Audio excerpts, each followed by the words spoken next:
అందరికి నమస్తే. రాజకీయం, సినిమా, గమ్మత్ ఇచ్చంత్రాలు, వైరల్ అవుతున్న వీడియోలు, ఇట్లా తీరు వార్తలతో మన మైక్ టీం ముచ్చలైతే తయారుగున్నాయి. చలో చూసేద్దాం పాండ్రి. అంతకంటే మొదలు హెడ్లైన్స్.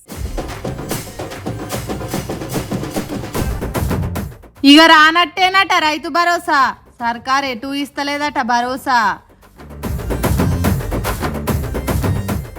అందరు నడుమైంది అఖిల్ పెండ్లి, సల్లగా బతుకుమని దీవిస్తుర్రు సూచనలుండి. కమలం పార్టీ మంచిదేనట, కుద్దు మంత్రి జూపల్లే అంటుండి మాట. ఎవల చెయ్యి వాళ్ళ నెత్తి మీద పెట్టుడంటే ఎరికేనా?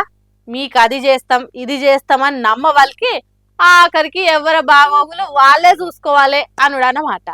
అంటే ఎవల మంచి చెడులు వాళ్ళే చూసుకోవాలి, మాతోని కాదు అని చెప్పుడు అన్నమాట. హాగు గట్లనే చేస్తున్నాయి తెలంగాణ సర్కార్ అంటున్నారు ఈ ముచ్చట తెలిసిన వాళ్ళు. మరి గా ముచ్చట ఏంటిది, ఎందుకు అట్లా అంటున్నారు అనేది ఒకసారి చూద్దాం పాన్. హెల్త్ కార్డు సంబంధించి వారు ప్రత్యేకంగా ఉద్యోగస్తులతో కానీ నాతో కానీ మాట్లాడినప్పుడు ప్రతి ఉద్యోగి 500 రూపాయల లెక్క కాంట్రిబ్యూట్ చేస్తూ సంవత్సరానికి వారు పోగేసినటువంటి అమౌంట్కి సమానంగా ఈక్వలెంట్ అమౌంట్ని రాష్ట్ర ప్రభుత్వం నుంచి కూడా కాంట్రిబ్యూట్ చేసి దాన్ని ఒక ట్రస్ట్ రూపేణా ఏర్పాటు చేసి. ఇన్నరా బట్టి విక్రమార్క ఏమంటున్నాడు? సర్కార్ కొలువులు చేసేటోళ్ళ ఆరోగ్యాన్ని వాళ్ళ చేతుల్ని పెట్టే నిర్ణయం చేసిండ్రట.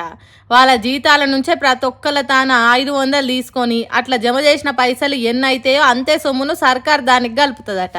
అట్లా ఓ ట్రస్ట్ అసొంటిది పెట్టి దానితోని ఎంప్లాయీస్ కు హెల్త్ కార్డులు ఇచ్చి వాళ్ళ ఆరోగ్యాలు కాపాడతారట.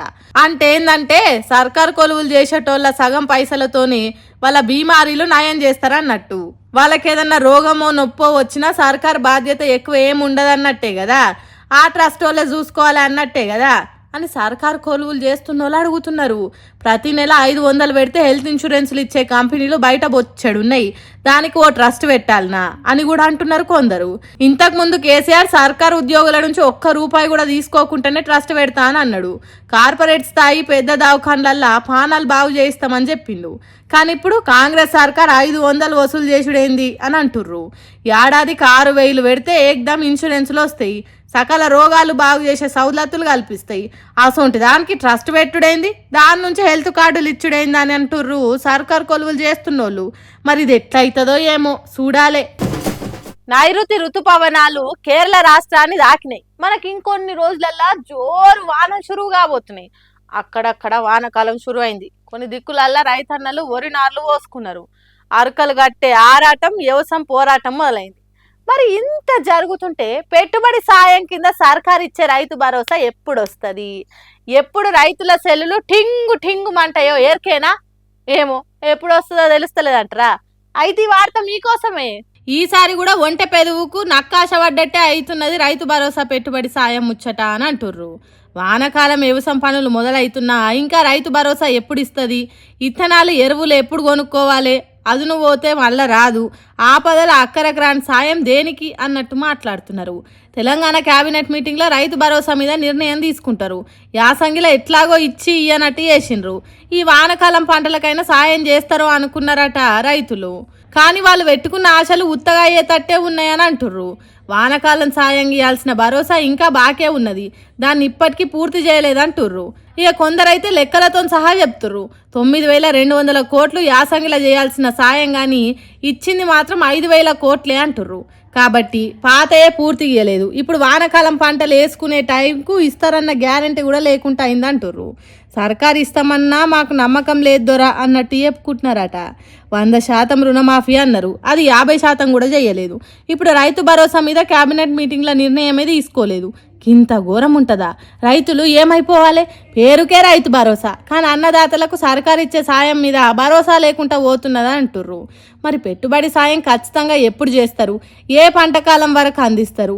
రైతుల ఆశ కొద్దీ ఎదురు చూడాలనా వద్దా అనేది ఎవ్వరు చెప్తలేరంటుర్రు ఊర్ల పొంటి రైతన్నలు. మరి చూడాలి రైతు భరోసా అన్నదాతల ఆశలు పెంచుతుందో తుంచుతుందో. మొన్నట్లా మనం ముచ్చట్లలో చెప్పుకున్నాం కదా, అక్కినేని ఇంట్లో పెళ్లి బాజాలు మోగబోతున్నాయి అని. హాగో అది ఇప్పుడు నిజమే అయింది. పచ్చని పందిట్ల ఇంటోలు చుట్టాలు పక్కల నడుమ కొత్త జంట ఒక్కటైంది. అయితే అఖిల్ పెళ్లి చేసుకున్న ఆమెకు బాగా ఆస్తుపాస్తులు ఉన్నాయని గుసగుసలు వినిపిస్తున్నాయి. అసలు ఆమె ఎవరు, వాళ్ళ లగ్గం ఎట్లా జరిగింది, ఓ పార్పు రాగరుచుకుందాం పారి. మొత్తం మీద అక్కినేని అఖిల్ ఒక ఇంటోడయిండు. ఆయన ప్రేమించిన జైనాబ్ రవ్జీతోనే శుక్రవారం హైదరాబాద్లో ఉన్న అన్నపూర్ణ స్టూడియోస్లో చెయ్యి పట్టుకొని 7 అడుగులు వేసిండు. పోయినేడాది నవంబర్లో ఇలా పూల్ పనులు అయితే మంచి ముహూర్తం చూసి జూన్ 6 తారీఖు లగ్గం చేసిర్రు ఇంటోలు. సినీ సర్కిల్ నుంచి చాలా మంది సెలబ్రిటీలు, మెగాస్టార్ చిరంజీవి, డైరెక్టర్ ప్రశాంత్ నీలు, గ్లోబల్ స్టార్ రామ్ చరణ్ దంపతులు, దగ్గుపాటి ఫ్యామిలీ ఇంకా చాలా మందే పోయిరు లగ్గానికి. ఎప్పుడెప్పుడా అని అంత ఎదురు చూసిన పెండ్లి గడియ రానే వచ్చింది. ప్రేమ జంట కూడా ఒక్కటైంది. అయితే అఖిల్ పెండ్లి చేసుకున్న ఆమె ఎవరా అని లెంకులాడే పని ముంగటేసుకురాట నెటిజనాలంతా.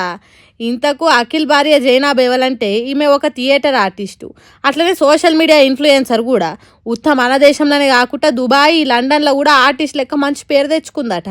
2 ఏళ్ల కింద అఖిల్తోని పరిచయం అయ్యి ఆ పరిచయం ప్రేమ లెక్క మారి ఇంటోళ్ళని ఒప్పించుకొని మనువాడిర్రు. ఇప్పుడు ఇండస్ట్రీలో అఖిల్ పెండ్లి ఎందుకింత హాట్ టాపిక్ అయిందంటే మున్పు 2017లో ఫ్యాషన్ డిజైనర్ శ్రియా భూపాల్తోని ఎంగేజ్మెంట్ అయ్యి ఏదో కారణం వల్ల పెండ్లి పీట లెక్కలే కదా. అట్లా ఇప్పుడు ఈమెను లగ్గమాడుతుండేసరికి అందరి నోట్లలో అఖిల్ పెండ్లి ముచ్చటనేనా అంటుంది. పెద్దల సమక్షంలో ప్రేమించి ఒక్కటైన ఈ జంట పిల్లా పాపలతోని కలిసిమెలిసి బతకాలని అందరు కామెంట్లు చేస్తున్నారు. ఇక కమలం పార్టీ కాంగ్రెస్ పార్టీలు ఒకదానికి ఇంకొకటి అంటే అస్సలు గిట్టది. పొద్దుగాల లేస్తే ఒక పాటోలను ఇంకో పాటోలను పొట్టు తిడతారు. బీజేపీ పార్టీ దేశానికి ప్రమాదం అని కాంగ్రెస్ పార్టీలు అంటే దేశంలో కాంగ్రెస్ పార్టీ అనేది లేకుంటే చెయ్యాలి, ముక్తు కాంగ్రెస్ అని బీజేపీ పార్టీలు అంటుర్రు. దేశం మొత్తంలో పార్టీ లీడర్ల నడుమ పచ్చగడ్డేసిన భగ్గుమంటది. కానీ తెలంగాణ రాష్ట్రంలో ఎందుకో ఒకళ్ళనొకళ్ళు సపోర్ట్ చేసుకుంటా మాట్లాడుతున్నారు. 6 100 అవుతుందో 100 150 అవుతుందో తెలియదు కానీ తెలంగాణ కాంగ్రెస్ పార్టీ కమలం పార్టీ లీడర్లు ఒకళ్ళనొకళ్ళు పొగుడుకున్నట్టే మాట్లాడుతున్నారట. తూర్పు పడమర అవుతుందో పడమర తూర్పు అవుతుందో తెలియదు కానీ కసుబుసులాడే పార్టీ లీడర్లు మేమంతా ఒక్కటే అన్నట్టు మెదులుతున్నారట. అట్లెందుకు అంటున్నారంటే ఈ మంత్రి గారు మాట్లాడిన మాటలు అట్లనే ఉన్నాయంటారు కొందరు. గతంలో బీజేపీ ప్రభుత్వానికి, బీజేపీ పార్టీకి కేంద్రంలో అధికారం ఉన్నా కూడా దేశంలో 3 కొత్త రాష్ట్రాలు ఇచ్చి తెలంగాణ రాష్ట్రం ఇవ్వలే ఆనాడు. ఎందుకు ఇవ్వలే అంటే ఆనాడు ఆంధ్ర ప్రాంతానికి సంబంధించి ఆనాడున్న ముఖ్యమంత్రి చంద్రబాబు నాయుడు గారు మద్దతు బీజేపీ పార్టీకి ఉండింది కాబట్టి వాళ్ళు వద్దంటే ఆనాడు బీజేపీ తెలంగాణ రాష్ట్రం ఇయ్యలే. ఇన్నరా 3 కొత్త రాష్ట్రాలు ఇచ్చిన బీజేపీ పార్టీకి తెలంగాణ రాష్ట్రం ఇచ్చుడు పెద్ద లెక్కే కాదట. కానీ కేంద్రంలో బీజేపీకి మద్దతు ఇస్తున్న చంద్రబాబు అడ్డుకున్నాడు కాబట్టే ఇయ్యలేదట. అంతేగాని బీజేపీ తెలంగాణకు వ్యతిరేక పార్టీ కాదు అన్నట్టు మాట్లాడుతున్నాడు మంత్రి జూపల్లి కృష్ణారావు. అంటే బీజేపీ మంచి పార్టీ అన్నట్టు కాంగ్రెస్ లీడర్ చెప్తున్నాడని అంటారు కొందరు. ఇక దీని మీద చాలా మంది కామెంట్లు పెడుతున్నారు.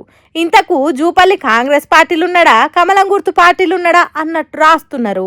నిండు పార్లమెంట్లో తల్లిని చంపి బిడ్డను బతికించిండ్రని తెలంగాణ ఇచ్చిన దాని మీద అక్కసుగా అక్కినట్టు మోడీ మాట్లాడు.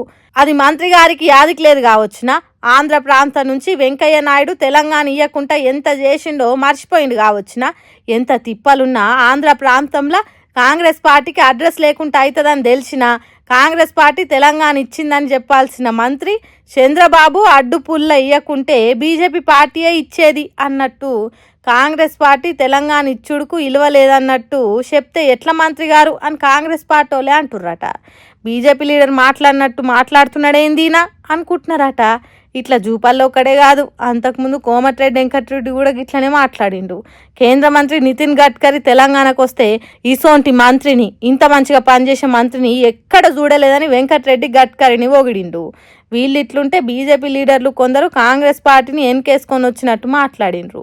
ఎంపీ రఘునందన్ రావు పేదలిండ్లు కూలగొడుతున్న హైడ్రాని ఎన్కేసుకొని వచ్చినట్టు మాట్లాడిండ్రు. మొన్నటికి మొన్న కాంగ్రెస్ కార్పొరేటర్ బాబా ఫసీయుద్దీన్కు సపోర్ట్ చేసినట్టు కౌన్సిల్ మీటింగ్లో మాట్లాడిండ్రు. కాంగ్రెస్ సర్కార్ మీద బీజేపీ లీడర్లు ఎవ్వరు పెద్దగా పోరాటం చేస్తలేరు, వాళ్ళు వీళ్ళు ఒక్కటే అన్నట్టు మెదులుతున్నారని అంటుర్రు. వీళ్ళను వాళ్ళు పొగుడుకున్నట్టు మాట్లాడుకునేది చూస్తున్న తెలంగాణ జనాలు. మరి ముందు ముందు ఇంకెట్లా పొగుడుకుంటారో, ఒక పార్టీలు ఉన్నోళ్ళు ఇంకో పార్టీని మెచ్చుకుంటారో చూడాలి. పీసీ ఘోష్ కమిషన్ ముందట కేసీఆర్, హరీష్ రావు, ఈటల రాజేందర్లను హాజరు కావాలని చెప్పింది కదా. జర పానం మంచిగా లేక పెద్ద మంచి దండలాడుతున్నాడని కమిషనే తర్వాత రమ్మన్నదని చెప్పుకున్నాం కదా. ఇగో ఇప్పుడు కమలం గుర్తు party MP Etela Rajender commission ముందటికి పోయిండు. ఆ ముచ్చట్లేందో చూద్దాం పాండ్రి. కాళేశ్వరం ప్రాజెక్టుల భాగంగా ఉన్న మేడిగడ్డలో ఓ పిల్లర్ కుంగింది. దానికి కారణం ఎవరు? నాసిరకంగా కట్టేతానికి కమిషన్లు తీసుకున్నారా? అవినీతి జరిగిందా? ఎవరెవరు దాంట్లో భాగమైనరు అనేది మొత్తానికి తెలుసుకునే తానికి పీసీ ఘోష్ కమిషన్ అందరిని అడుగుతున్నది. అగో అట్లనే ఈటెల రాజేందర్ను పిలిచి అడిగిందట. పొద్దుగాల కాగితాలు ఫైళ్లు పట్టుకొని కమిషన్ ఆఫీస్కు బయలుపోయింది ఈటెల. కమిషన్కు ఏం చెప్పాలో ముందుగానే ప్రిపేర్ అయినట్టున్నాడు. కాగితాల మడత షాన్నే ఉన్నది చేతుల. బీజేపీ కార్యకర్తలు లీడర్లు ఎంటరాంగా బందోబస్తుగా బయలుదేరిండు. అటెనక బయటికి వచ్చినాక కమిషన్ ఏం అడిగింది, తాను ఏం చెప్పిండు అనేది చెప్పిండు. కాళేశ్వరం కట్టిన డిజైన్తోని మీకేమన్నా సంబంధం ఉన్నదా అని అడిగిండ్రట. దానికి ఈటెల రాజేందర్ నాకు ఇసుమంత అంటూ కూడా లేదు డిజైన్తోనని చెప్పిండట. అంటే కాదు, కాళేశ్వరం పేరుతోని రుణాలు తెచ్చిండ్రు, దానికో కార్పొరేషన్ పెట్టిండ్రు, దాని మీద ఆర్థిక మంత్రిగా మీకేమైనా అధికారం ఇచ్చిండ్రా అని అడిగిండ్రట. దానికి నాకు అంటే లేదు అన్నట్టు చెప్పిండట ఈటల. ఆర్థిక మంత్రికి సంబంధం లేకుండానే ఆనాడు వాళ్ళ అకౌంట్లు మెయింటైన్ చేసిండ్రట.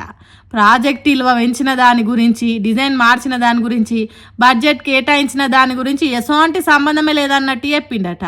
కాళేశ్వరం ప్రాజెక్టు కట్టే విలువను 63,000 కోట్ల నుంచి 82,000 కోట్లకి ఎందుకు పెంచిండ్రో, ఆ తర్వాత ఇంకింత ఎందుకు పెంచిండ్రో నాకు ఏం తెలియదు అన్నట్టు చెప్పిండట. సిడబ్ల్యూసి రిపోర్టు, ఇరిగేషన్ రిపోర్ట్లను బట్టి కేసీఆర్ సర్కార్ మంత్రివర్గ ఉపసంఘాన్ని వేసింది. దాంట్లో నేనున్నా, నాకేం తెలియదు అన్నట్టు చెప్పిండట. పేరుకే ఆర్థిక శాఖ మంత్రిగా ఉన్నా కానీ నాదేం నడవలే అన్నాడట. అంటే తన చేతికి మట్ట అంటకుండా తనకేం సంబంధం లేదన్నట్టు చెప్పిండట. మరి చూడాలి, అందరి విచారణ అయిపోయినాక కమిషన్ ఎవల పాత్ర ఏంటిది, ఎవరు ఏం చేసిండ్రు, ఆర్థిక మంత్రికి తెలియకుండా బడ్జెట్ ఎట్లా కేటాయిస్తారనే వాటన్నిటికీ కమిషనే సమాధానం చెప్తుంది ఆఖరికి అని అంటుర్రు కాళేశ్వరం ముచ్చట్లు తెలిసినోళ్ళు. చూడు, ఈ వార్త చదువుతుంటే నా దిక్కే చూడు, కాదని వేరే దిక్కు చూస్తే తొక్కి పారేస్తా. ఆయన చిటికేస్తే కార్లు లేస్తాయి, తొడగొడితే భూమి బద్దలైతాయి, చెయ్యి చూపిస్తే రైలు ఆగుతుంది, కన్నెర్ర చేస్తే గుండగాలు గచ్చు ననుకుతారు. అసోంటి మన దబిడి బాలయ్య బాబుకే గీ పిల్లగాడిని తెలియదు. ఎంత చిత్రమో కదా. మరి గా పిల్లగాడేవాలంటే నాని బుజ్జులు తిను, ఆను ఆను, ఒక్క బుక్క, ఒక్కటే బుక్క, అగో కోతొచ్చింది, ఆచ్ తిను తిను తిను అని ఓపిక తెచ్చుకొని ఎంత బుద్రగిచ్చి తినిపించినా ఆ బుడ్డోడు చల్ దాబిడి అన్నా నేను తినా అన్నట్టు మొండికేసి కూర్చుండు. అయితే ఈ వీడియో ఇప్పటిది కాదు, మొన్నట్లా రిలీజ్ అయిన డాకుమార షూటింగ్ అప్పటిదట. కర్నూలులో షూటింగ్ అయ్యేటప్పుడు ఈ పిల్లగాడు అన్నం తినకపోతే సీదా బాలయ్య బాబే వచ్చి ఏది ఆ గిన్నె కడిగి అని తీసుకొని ఇట్లా తినిపించిండని ఆ పిల్లగానోళ్ళ అమ్మ ఈ వీడియోని ఇప్పుడు షేర్ చేసింది. ఈ వీడియో ఇప్పుడు సోషల్ మీడియాలో వైరల్ అవుతుండేసరికి అందరినీ షేక్ చేసే బాలయ్యని షేక్ చేసినవురా బుడ్డోడా, నువ్వు మామూలునివి కాదురా అనుకుంటా షేర్లు చేస్తారు ఈ వీడియోని. ఇప్పుడు don't mess with the fire, when fire fight the fire, fire will be fire, I am the fire అని బ్రహ్మానందం ఏదో సినిమాలా ఫైర్ అయినట్టు కేపాల్ మస్తు కోపానికి వచ్చిండు. అమెరికా దేశంలో ఉన్న మన దేశంలో జరుగుతున్న చూసి తట్టుకోలేక ఫైర్ అవుతున్నాడు. తెలుసు కదా కేపాల్కు కోపం కట్టలు దిగేటట్టు ఎట్లుంటుందో. చూడుండ్రి ఎంత కోపం ఎల్లగక్కుతున్నాడో. విచారం ఏమిటంటే బెంగళూరులో పోలీసులు పర్మిషన్ ఇవ్వకుండా ఆపకుండా 1000 మంది ఏమో 1,00,000 మందో ఈ పరేడ్ చేసుకోవడం, సెలబ్రేషన్స్, 11 మంది చనిపోవడం, అంతేకాకుండా 50 మంది ఇంజ్యూర్ అవ్వడం. ఏమవుతుంది మన దేశంలో? చూడుండ్రి ఎట్లా ఫైర్ అవుతున్నాడు కేఏపాలు. ఈ దేశం నుండి ఇక్కడ ఏం జరుగుతున్నదో ఆలోచన చేస్తలేం మనం గాని, కేఏపాల్ అమెరికా దేశం పోయినా కూడా తండ్లాడుకుంటా ఫైర్ అవుతున్నాడు. ఇప్పుడు నిర్మల్ చూడండి, తెలంగాణలో నిర్మల్లో ఒక రైతు బిడ్డ ఎంఆర్ఓ ఆఫీస్కి వెళ్తే పోలీస్ ఆఫీసర్ ఆయన ఎత్తుకొని వెళ్ళడం, ఒక దొంగను టెర్రరిస్ట్ తీసుకెళ్ళడం బాలేదు. నిర్మల్లా ఓ ముసలి తాతను ఓ పోలీసోడు గొర్ర గుంజుకపోయిండు కదా, హాగో దాని మీద కూడా కోపం ఎల్లగక్కిండు. ఇట్లా దేశంలో 2 తెలుగు రాష్ట్రంలో జరుగుతున్న అన్యాయాల మీద, అక్రమాల మీద ఒక్కొక్కటి చెప్పుకుంటా fire will be fire, I am fire అన్నట్టు కోపానికి వచ్చిండు. అమెరికా దేశంలో 5,000 ఎకరాలల్లా దునియాలనే పెద్ద యూత్ క్యాంప్ జరుగుతున్నదట. ఆగో అక్కడికి పోయిన కేఏపాలు చిన్న పిల్లలను చుట్టూ పెట్టుకొని దేశ రాష్ట్ర రాజకీయాల గురించి మాట్లాడిండు. పాపం ఆ పిల్లలకు తెలుగు రాదాయే. పాలేమో ఇరుగమరగ మాట్లాడుతున్నాడు. ఏం అర్థం కాక పాలు ముఖమే చూస్తున్నారు పిల్లలు. మరి వాళ్ళు పాలు చుట్టెందుకున్నారు? వాళ్ళ చేతులున్న కూల్ డ్రింకులు, ఐస్ క్రీంలు పాలే కొనిచ్చి దగ్గరుండమన్నాడా, లేకుంటే వాళ్ళే వచ్చి చూస్తున్నారా తెలియదు కానీ బిత్తర పోయి పాలు దిక్కే చూస్తున్నారు. ఫస్ట్ పరిశాన్గా చూసిన వాళ్ళు తర్వాత పాలు మాట్లాడుతుంటే అటు ఇటు దిక్కులు చూసిండ్రు. కానీ అదేం పట్టించుకోకుండా పాల్ దేశంలో జరుగుతున్న దానికి మస్తు బాధపడుతున్నాడట. అందుకే ఏమంటున్నాడు చూడుండ్రి. నిజంగా ఇది ఆలోచిస్తుంటే చాలా విచారంగా ఉంది. షాక్ అవుతున్నాను. ప్రజాస్వామ్యం ఉందా? మార్పు రావాలా వద్దా? ఆ మార్పు మనమే తేవాలి. నేను వస్తున్నాను. ఇంకేంది, పాల్ వస్తున్నాడట. ఇక్కడ జరిగే అన్యాయం అక్రమాల మీద ఫైట్ చేస్తాడట. మార్పు తీసుకొచ్చేదానికి తను రయ్యునొస్తాడట. మరి ఇక్కడికి వచ్చినాక ఇంకెంత ఫైర్ అవుతాడో, ఎసంటి ఫైట్ చేస్తాడో చూడాలి. అంత మంచిగానే ఉన్నది కానీ ఆ చిన్న పిల్లలను చుట్టూ పెట్టుకొని మన దేశం ముచ్చట్లు మాట్లాడేది అనేదే పరిశాన్ అవుతున్న ముచ్చట.